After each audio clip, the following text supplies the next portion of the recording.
নমস্কার, আমি শ্রীযুক্ত অমুক দাস। নিশ্চয়ই আমাকে চিনতে পারছেন। তো ব্যাপারটা হচ্ছে কি, মানুষের জীবনে নানান অনুভূতি আসে, ঠিক আমারও এসছে। আমি সেটা আপনাদের বলবো।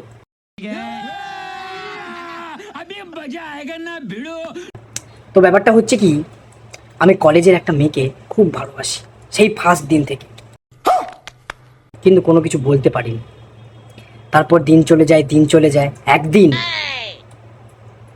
একদিন আমি তার দিকে তাকাবো, দেখি সে আমার দিকে অলরেডি তাকিয়ে বসে আছে। আমি ভাবলাম, তাহলে মেয়েটা কি জানতে পেরে গেছে আমি কি ওকে লাইক করি, ও জানতে পেরে গেছে ওটা। शाबाश बेटा। তখন আমি ভাবছি, ঘেমে যাচ্ছি, কি হবে। क्या बोला तूने? তারপর মেয়েটা বলল, আমি তখন ভাবছি কি বলবে। তখন মেয়েটা বলল, আমি তখন ভাবছি কি বলবে।